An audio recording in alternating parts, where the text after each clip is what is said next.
Bermula dari semalam, saya buat video dari rumah dan kali ini pun sama juga akan buat video di rumah dan entah beberapa kali lagi saya pun tak tahu, mungkin sebulan, mungkin 2 bulan terpaksa buat video di rumah macam ni disebabkan kini saya dan seperti dengan semua orang lah pada waktu ini berkurung di rumah untuk nak mengelak daripada dijangkiti COVID-19.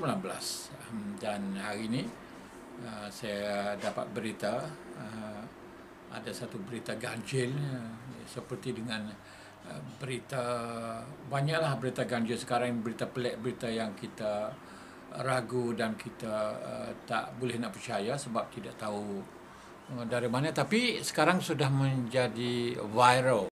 Hamba ada cerita untuk dipersembahkan. Assalamualaikum, salam bahagia saudara dan saudari yang budiman sekalian. Pada hari ini saya akan membawa isu lain yang berbeza, isu yang merupakan isu yang kita sekarang sedang gempar sekarang ini mengenai dengan corona virus ataupun COVID-19 yang kami di Thailand ini, termasuklah di Bangkok juga, iaitu sudah ada macam Malaysia lah, iaitu perintah berkurung juga, tapi tidak semuanya. Perintah berkurung di mana dalam tempat-tempat tertentu, dalam keadaan-keadaan tertentu, seperti orang tua yang berusia 70 naik ke atas tidak boleh keluar daripada rumah langsung, tidak boleh keluar langsung kecuali untuk kehajatan seperti membeli barang-barang apa begitu. Kena duduk dalam rumah, dan nak naik bas, nak naik train, kereta api dan apa-apa pun kena laksanakan pengasingan, penjarakan jauh, distancing tu.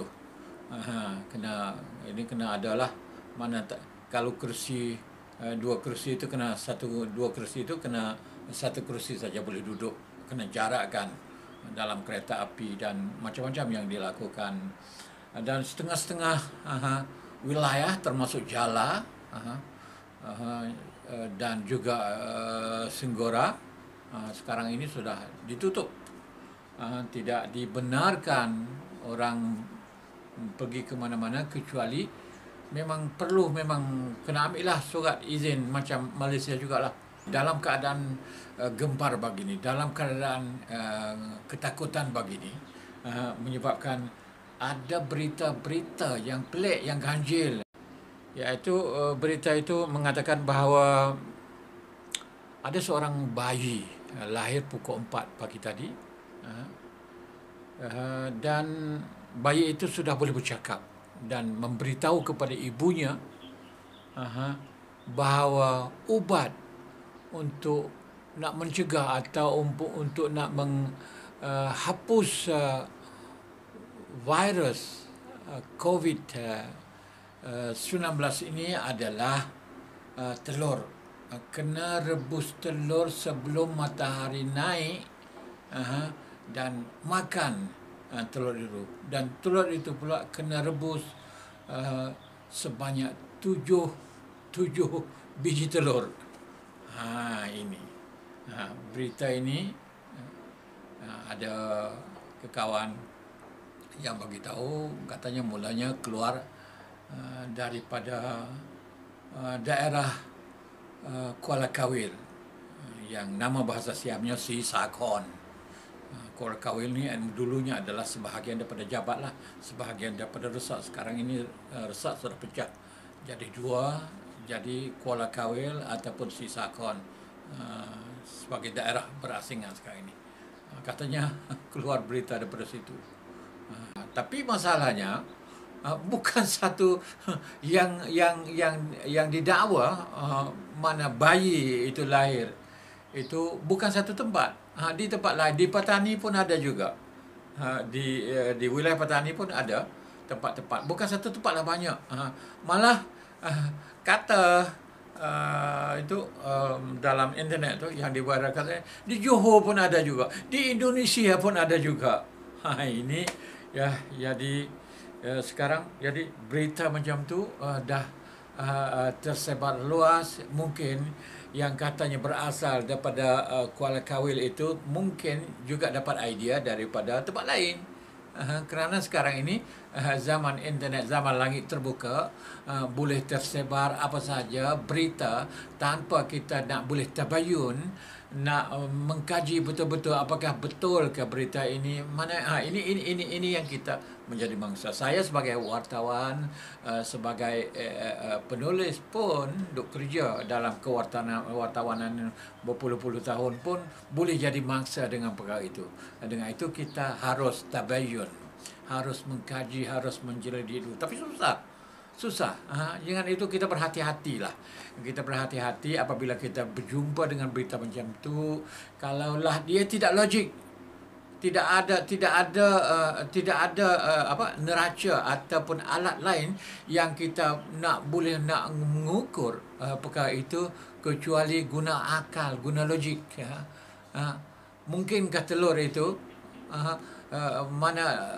telur tu memanglah ada protein, ada macam-macam kan, bagus untuk badan. Bukan makan telur saja, makan vitamin C, makan saya rasa kalau nak kira daripada khasiat telur itu, saya rasa makan daun moringa lebih baik. Ada vitamin C lebih banyak daripada orange, ada protein lebih banyak daripada daging. Kalau kita nak kira dalam tu, jadi itu lebih baik lagi kan. Jadi itu bukan masalah itu. Masalahnya apakah ni buat-buat berita dibuat-buat. Dan satu lagi yang kita teruk sangatnya, kalau kita tengok masalah bayi lahir boleh bercakap, siapa? Ini cerita lain. Kita jangan bawa mukjizat Nabi. Sekarang ini bukan zaman mukjizat. Sekarang ini zaman sudah habis. Mukjizat sudah habis dengan Nabi Muhammad sallallahu alaihi wasallam. Nabi Muhammad adalah pengasingan di antara dua zaman. Satu zaman mukjizat. Waktu zaman dulu, kalau kita bercakap dengan akal, orang tak akan percaya. Kena bawa benda-benda yang bentuk benda. Kalau nak kata Nabi-Nabi dulu kena bawa macam tu. Orang panggil al-mu'jizatul madiyah. Mana kena ada mukjizat yang betul material supaya lihat. Tongkat menjadi ular. Nasi, macam-macam lah. Jadi bentuk material, bentuk kebenaran supaya masyarakat itu boleh terima. Kerana pada zaman itu masyarakat terlalu kolot pemikiran, percaya tentang perkara khurafat, perkara karut marut. Jadi Tuhan terpaksa membawa juga mukjizat macam tu kepada para nabi supaya masyarakat percaya, kerana sesuai dengan masyarakat pada zaman itu. Tapi pada waktu sekarang, masyarakat sudah cerdik, masyarakat sudah pandai, masyarakat sudah berilmu, belajar, kebanyakannya belajar, dan otak pun berupaya untuk nak memikir. Tidak seperti dulu, walaupun masih ada ramai yang otak kolot, otak yang tak nak berfikir masih ramai. Tapi sekarang ni, zaman ini, maka kita kena, sebab itu kata ulama, mukjizat zaman ini tidak ada lagi mukjizatul madiyah. Mukjizat dalam bentuk-bentuk kebenaran, tapi ada mukjizat ma'nawiyah. Tapi saya tak nak cakap tentang mukjizat ni lah, tapi nak beritahu bahawa sekarang ini untuk nak menilai, untuk mengetahui apakah perkara itu betul, guna akal, guna logik akal. Adakah budak boleh bercakap? Dalam sejarah mana-mana pun, zaman ini, selepas zaman Nabi Muhammad, adakah budak boleh bercakap? Bayi, bukan budak, ni bayi. Kalau budak tak apa. Bayi baru lahir saja pagi tadi, pukul 4 pagi tadi, boleh bercakap. Adakah nak lebih daripada Nabi? Itu dalam cerita-cerita zaman dulu, Nabi ke, Nabi tak kira lah Nabi Islam kan, Nabi bukan Islam pun macam tu belaka. Semuanya apabila lahir tu boleh bercakap terus. Ada cerita-cerita masa tu. Itu cerita lama. Sebab zaman ini seperti kata para ulama, zaman Nabi Muhammad SAW sejak 1400 tahun lebih sudah ada, tidak ada lagi mukjizat al-madiyah macam tu, tidak ada lagi kebenaran. Jadi kita jangan percayalah. Kita jangan percaya benda-benda macam tu, kita guna akal. Tapi gitulah.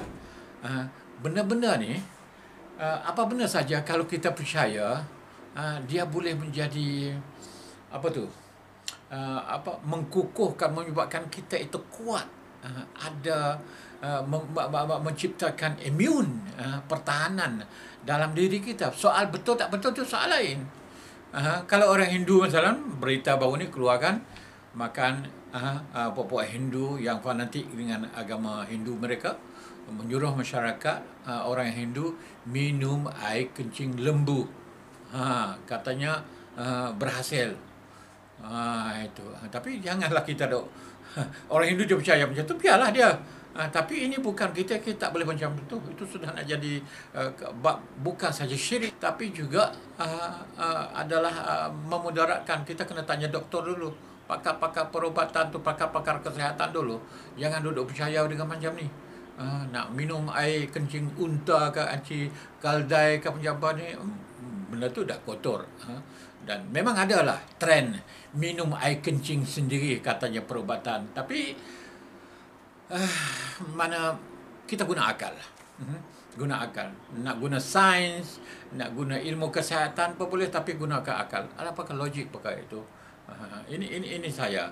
Dan bukan saja itu, orang Syiah pun katanya perubatan yang paling bagus kita nak perubatan sekarang ini adalah pukul dada.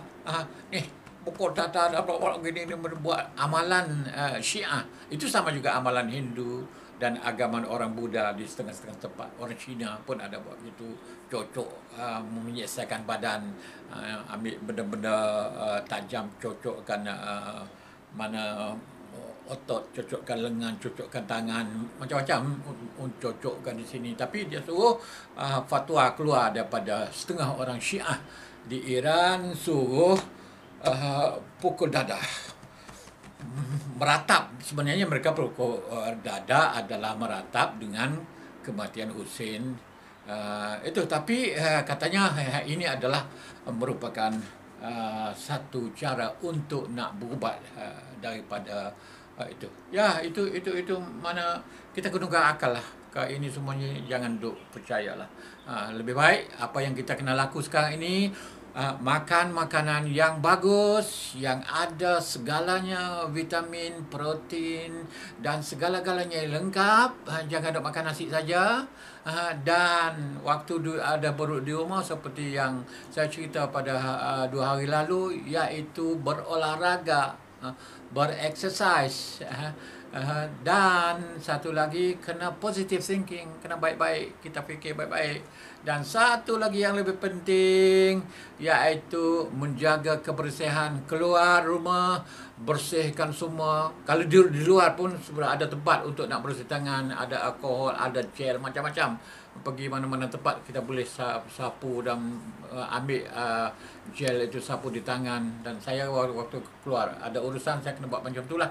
Di mana-mana nak masuk dalam metro pun begitu, dalam kereta itu tu LRT, MRT, mana-mana nak naik bas pun ada, dia buat, dia sediakan macam tu.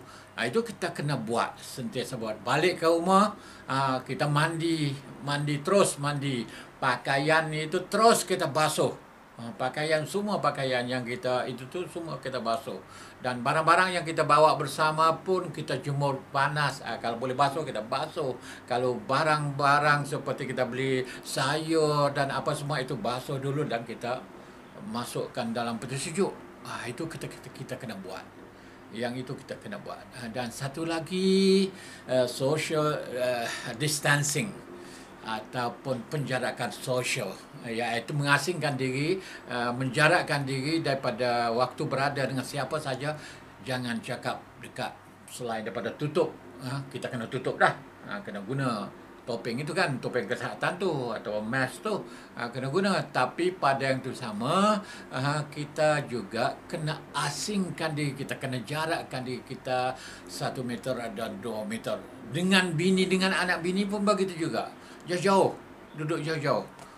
Duduk jauh-jauh, jangan dekat-dekat. 1 meter, 2 meter, jauh-jauh begitu. Ini untuk nak mengelak daripada dijangkiti COVID-19 ini. Ini kena jaga. Dan juga kena minum air panas. Air panas ini air suam, bukan panas. Kalau panas nanti jadi masalah mulut anda. Tapi air suam, minum air suam. Di Malaysia ada masalah. Menteri kita suruh minum air panas, tapi ada doktor yang kata tak jadilah. Tapi gini, air panas ini memang bagus waktu kita di demam selesema pun bagus. Kita makanlah. Kalau kita makan benda sejuk-sejuk, benda apa-apa tu, dan tubuh secara logik kita fikir dalam kita ni panas. Dan apabila masuk benda-benda yang sejuk, yang ais kan dia tak bagus.